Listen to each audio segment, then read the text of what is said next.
And looking ahead to the sprint, potential for some rain as well. You've put in some incredible drives here over the years. What's your thinking looking ahead to I'm that? 11th now, so just have to have some fun from there. I think at this point, it's literally it's just about having fun, because it's not going well from my side my year, and I just have to just enjoy it wherever I am, and so I can do. Charles Leclerc's mistake didn't just ruin his lap, it eliminated Lewis Hamilton from sprint qualifying and nearly triggered a penalty that could have shattered Ferrari's weekend. For Hamilton, this wasn't just about being knocked out in SQ2. It was about trust, frustration, and a car that still refuses to deliver. His raw post-session comments say it all. But what you didn't hear was what Hamilton said behind closed doors, what he really thinks about the SF25. And why this moment may mark a turning point for his future at Ferrari. Stay with us, because what Lewis revealed after that dramatic exit might just change everything you thought you knew about Ferrari's 2025 season and Hamilton's next move. Before I tell you all the information that came out in the last few hours, don't forget to subscribe to the channel so you don't miss any information.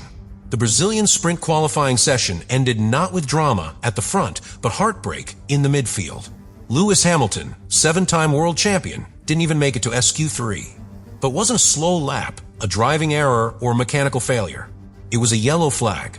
A yellow flag caused not by a rival, but by his own teammate. In a cruel twist of fate, it was Charles Leclerc's spin at turn 11 that ended Hamilton's shot at the top 10. And just like that, in a matter of seconds, a weekend that showed promise took a sharp turn. The timing couldn't have been worse. Hamilton had just started building temperature in the tires, fueled up, and committed to his final flyer. But before he could even attack Sector 1, the double yellows were out. The protocol is clear. Lift back off, abandon the push. Hamilton complied. His lap was aborted. And when the checkered flag dropped moments later, the result was undeniable, out in P11, 2/10 away from SQ3. That close, that costly. But what made this moment sting even more was the context. Hamilton had been working tirelessly with Ferrari's engineers all weekend, chasing a balance that never quite arrived. The SF25 was skating through Sector 2, inconsistent over the bumps and refusing to respond on turn-in. And yet, Hamilton was still within reach, still digging deep. His demeanor? Calm, focused, professional. But underneath, the signs of strain were beginning to show. Then, the situation escalated. Because while fans processed the frustration of a lost lap, race control issued a bulletin. Hamilton was under investigation for failing to slow down under yellow flags. That's how fast it unraveled. In one moment, he was the victim of unfortunate timing.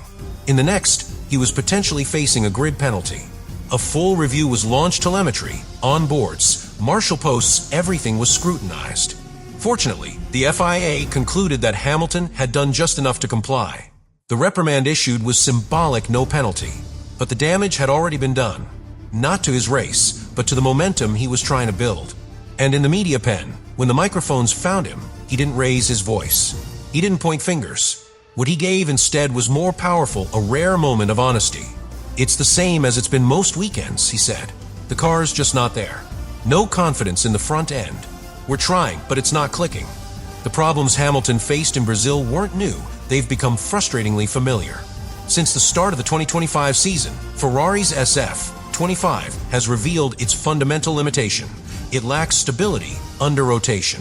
And that trait punishes a driver like Hamilton, whose style relies on trusting the car's front end, especially through complex mid-speed sequences like Interlagos Sector 2. On paper, the upgrades introduced mid-season should have helped.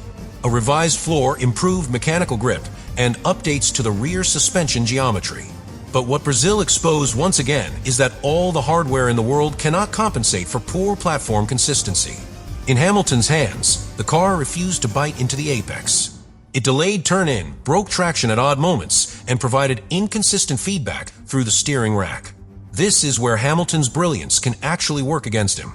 He's so tuned into the behavior of the car, so sensitive to balance, pitch, and grip phase that even small flaws are magnified. The SF25 simply doesn't give him the layered control he had for years at Mercedes. It doesn't build confidence lap after lap. It resets. It changes. It lets him down when he leans on it most. During sprint qualifying, telemetry showed Hamilton losing time not in straight-line speed. Ferrari's power unit is competitive, but in the transitions. He was hesitant on throttle application through turns 8 and 9, not because of skill, but because of uncertainty. The tires weren't loading predictably. And when a driver like Hamilton hesitates, it means the car isn't speaking the right language. The irony is that Ferrari isn't blind to these issues. The engineers know the delta between Hamilton's talent and the car's output is widening. But in a season with few in-season testing windows and a sprint format that compresses experimentation, time is their enemy. And in Brazil, with surface changes and grip inconsistencies, they ran out of time again. The result? Another missed opportunity to adapt the setup fast enough. Still, Hamilton never begged for shortcuts. He doesn't ask for excuses. What he needs is a stable platform, not perfect, just predictable. He needs a car that rotates when asked, that trusts his instinct, and allows him to carry momentum like only he can. Until that's delivered, sprint Saturdays like this one will keep slipping away, not through lack of effort, but through structural limitations Ferrari must fix or risk losing more than positions. For Lewis Hamilton, the outcome in Brazil wasn't just another Q2 exit. It was another chapter in a season defined by compromise. This is not a driver fading, this is a driver being held back. Each time the car fails to give him the confidence to attack, Ferrari doesn't just lose lap time. They lose a moment of belief. And at this stage of Hamilton's career, belief is currency. This isn't about age. It's about alignment. Hamilton came to Ferrari with a vision to build something iconic, to take a legendary team back to glory. But in moments like Brazil, that vision starts to look more like burden. He's working harder than ever for less return. The car fights him. The sessions end with more questions than answers. And every time that happens, doubt creeps closer to the surface. What makes it harder is how public the struggles have become. Fans are watching a 7-time world champion knock on the door of Q3 and get no response.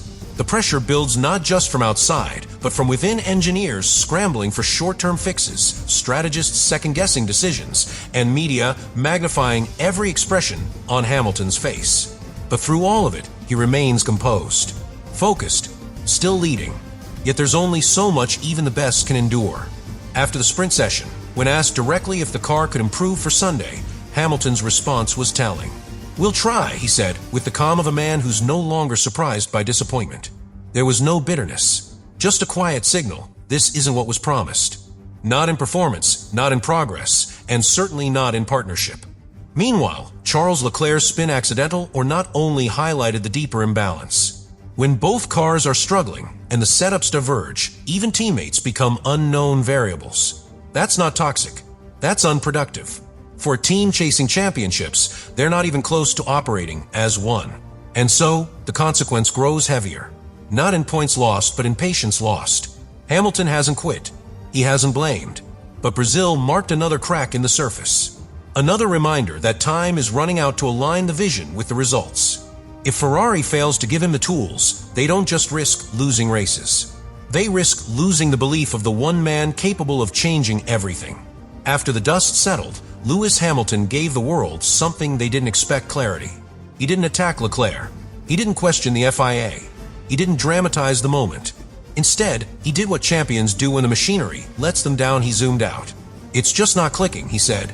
"We keep working, we keep trying things, but the confidence isn't there." This wasn't defeat. It was diagnosis. He praised the team's effort, thanked the mechanics, and kept the tone constructive. But between the lines, his message was unmistakable. The car isn't evolving at the rate it needs to. Hamilton has driven through development droughts before, but the difference now is that he's already given Ferrari the blueprint.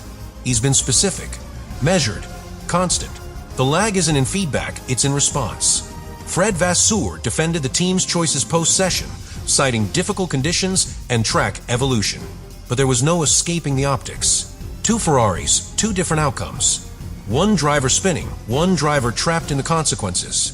In a high-pressure sprint format, Ferrari once again showed fragility. And Hamilton, for all his talent, was left managing damage instead of extracting potential. Still, there's a twist coming. The forecast for the sprint and Sunday shows rain. And in wet conditions, the playing field tightens. Mechanical grip, driver sensitivity, and tire management take over. This is where Hamilton shines. He doesn't need a perfect chassis, he just needs feel. And if the rain comes, don't be surprised to see him slicing through the chaos like only he can. But big picture, the question is louder than ever. Will Ferrari find the rhythm in time for 2026? Because Hamilton's presence alone isn't enough. He came to elevate, but that requires a platform he can trust. Without it, even his brilliance becomes background noise. The window to deliver is closing, and Hamilton knows it. So when he speaks calmly after sessions like this, it's not because he's indifferent. It's because he's calculating, watching, waiting. And the moment the tools match the talent, he'll remind the world why he's still the most complete driver on the grid. Until then, he endures. But time, like grip in Sector 2, is running thin.